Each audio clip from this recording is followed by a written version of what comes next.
ఈ గవర్నమెంట్ వచ్చిన తర్వాత రాష్ట్రంలో ఎలా ఉంది పరిపాలన? అందరూ కూడా ప్రజలందరూ కూడా ఇచ్చిన తీర్పు అండి ఇది. ఏ ఒక్కళ్ళు ఇచ్చిన తీర్పు కాదండి ఇది, ఏ నాయకులు ఇచ్చిన తీర్పు కాదు. రోడ్లు ఎక్కడైనా చూడు, ఇప్పుడు పల్లెటూరులో వెళ్ళిన మొన్న ఏలూరు సైడ్ వెళ్ళాను నేను. బాగోలేదని అతను అంటుంటే మరి మేమేం చేస్తామండి. అతను ఉన్నప్పుడు ఏం చేశారు? ఒక పిచ్చిలో ఉన్నారు వాళ్ళు, పిచ్చి పిచ్చిగా మాట్లాడుతున్నారు.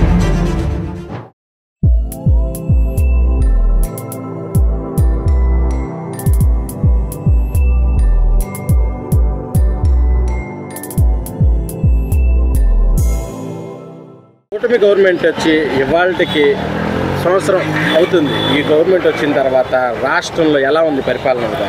చాలా బాగుందండి. ప్రజలు మనసులో వాళ్ళ కోరికలు ఏవైతే ఉన్నాయో అనుకుని ఓటేశారో అవన్నీ కూడా జరుగుతున్నాయండి. అందుకే ఈరోజు రాష్ట్రం అంతా కూడా ఇంత ఆనందోత్సవాలు జరుగుతున్నాయి. అందరూ కూడా ప్రజలందరూ కూడా ఇచ్చిన తీర్పు అండి ఇది. ఏ ఒక్కళ్ళు ఇచ్చిన తీర్పు కాదండి ఇది, ఏ నాయకులు ఇచ్చిన తీర్పు కాదు, ప్రజలు ఇచ్చిన తీర్పు అండి ఇది. ఆ పరిపాలన వద్దు, దాంట్లో మేము రాక్షస పరిపాలన అనుభవిస్తున్నాం, చాలా బాధలు పడుతున్నాం, ఒక ఇసుక లేదు, ఒక పనులు లేవు, ఏదైనా సరేనండి. అంటే ఇప్పుడు జగన్మోహన్ రెడ్డి గారు అన్నారు ఈ రోజు వెన్నుపోటు దినం అది ఇదేనని మాట్లాడటం కరెక్టేనా? వెన్నుపోటు దినం అంటే వెన్నుపోటు ఎవరు పొడిచారండి? అంటే జగన్మోహన్ రెడ్డి గారికి ప్రజలే వెన్నుపోటు పొడిచారండి ఆయన ఉద్దేశం. అంటే మీరు మరి అన్ని పథకాలు 5 సంవత్సరాలు మీరు గనక మీ గవర్నమెంట్ వైసీపీ గవర్నమెంట్ కనుక సుపరిపాలన ఇచ్చుంటే కనుక టీడీపీకి ఓట్లు వేసేవాళ్ళు కాదండి. ప్రజలందరూ అనుకోవడం అయితే మీ పరిపాలన చెత్తగా ఉంది కాబట్టి రాజధాని లేకుండా 5 సంవత్సరాలు ఏకైక రాష్ట్రం ఉందని అంటే మన ఆంధ్రప్రదేశ్ రాష్ట్రమే. ఈయన ఏది చేయడానికి ఒక నిర్ణయానికి వచ్చి జనాలు వేశారండి ఓటు. ఈ గవర్నమెంట్ వైసీపీ మీద తప్పుడు కేసులు పెట్టి అరెస్టులు చేస్తుంది అది ఇదని మాట్లాడుతున్నారు కదా.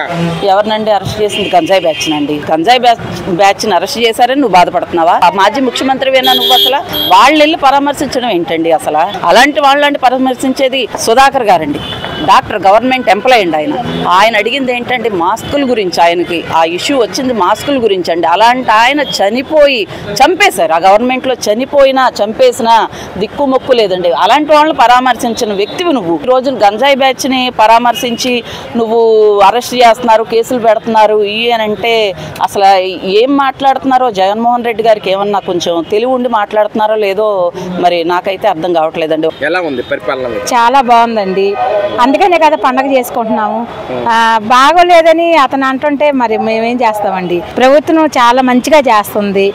అందరికి ఇచ్చిన మాట ప్రకారం అన్ని చేసుకుంటూ వస్తున్నారు వాళ్ళు. ఇంకా ఏమి చేయలేదని ఎండిపోటు అంటే ఇంకా అతను ఉన్నప్పుడు ఏం చేశారు? అతను ఎండిపోటు అని అనాలి కదా ప్రజలందరూ. ఇప్పుడు అతను ఎండిపోటే కాబట్టి 11 ఇచ్చి బుద్ధి చెప్పి ఓడిచ్చేశారు. మరి కూటమికి ఆయన మంచిగా చేస్తుంటే ఆయనే వచ్చేవాడు కదండి, ఓడిపోయేవాడు కాదు కదా. 11 సీట్లు తెచ్చుకునేవాళ్ళు కాదు కదా, ఆయనే గెలిచేవాడుగా మంచిగా. మరి ప్రజలే బుద్ధి చెప్పారు కదండి. ఆయన అనుకుంటున్నాడు నేను మంచి చేశానని, కానీ ప్రజలు అనుకోవాలి కదా. ప్రజలు అనుకుంటే నేను సన్మానిస్తారు, పోలు దండేస్తారు, అన్నీ చేస్తారు. ప్రజలు అనుకోకుండా నువ్వు అనుకుంటే ఎలాగా చెప్పండి? సంవత్సరం అవుతుంది వచ్చిన తర్వాత ఎలా ఉంది పరిపాలన? కానీ అన్నీ బాగున్నాయండి. మెయిన్గా రోడ్లు బాగా వేశారు. రోడ్లు ఎప్పుడెప్పటి నుంచో గోతులు గీతులు అన్నీ ఉండిపోయి మా కానూరులో అయితే భయంకరంగా ఉంటాయి రోడ్లు. ఈయన వచ్చినాక సూపర్గా ఉన్నాయి రోడ్లు.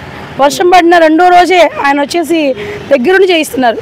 అంటే ఏం చేయట్లేదని అంటున్నారు కదా. ఏం కాదు, మొత్తం కాలువలు చూడమని చెప్పండి. 2 డేస్కి బ్యాక్ వర్షం వచ్చింది. నెక్స్ట్ డే మార్నింగ్ మొత్తం రోడ్లన్నీ మళ్ళీ రెడీ చేసేసారు, ఇబ్బంది లేకుండా చేశారు. అంటే ఇప్పుడు అసలు ఏం చేయట్లేదు ఈ గవర్నమెంట్ మహిళలకు. ఏమండి ఏదో బురద వేయాలి అని చెప్పి ఏదో చెప్తారండి. అనుభవించే ప్రజలకు తెలుస్తుంది వాళ్ళు చేస్తున్నారా లేదా అనేది. మేము అనుభవిస్తున్న రోడ్లో ఎంత ఇబ్బంది కానులు పడేవాళ్ళు మాకు తెలుసు. ఆయన వచ్చినాక ఎంత బాగా మార్నింగ్ వర్షంలో కూడా గొడుగు పట్టుకుని వచ్చి నుంచి చేపిస్తున్నారు ఆయన పనులు. అదని మేము చూస్తున్నాం. ఆయన ఎక్కడో కూర్చొని చేయట్లే అంటే కాదుగా. రోడ్లు ఎక్కడైనా చూడు, ఇప్పుడు పల్లెటూరులో వెళ్ళిన మొన్న ఏలూరు సైడ్ వెళ్ళాను నేను. రోడ్లు ఎంత బాగున్నాయో అక్కడ కూడా. మెయిన్ మా కానూరులో సిటీలో విజయవాడలో ఉంటున్నాం మేము.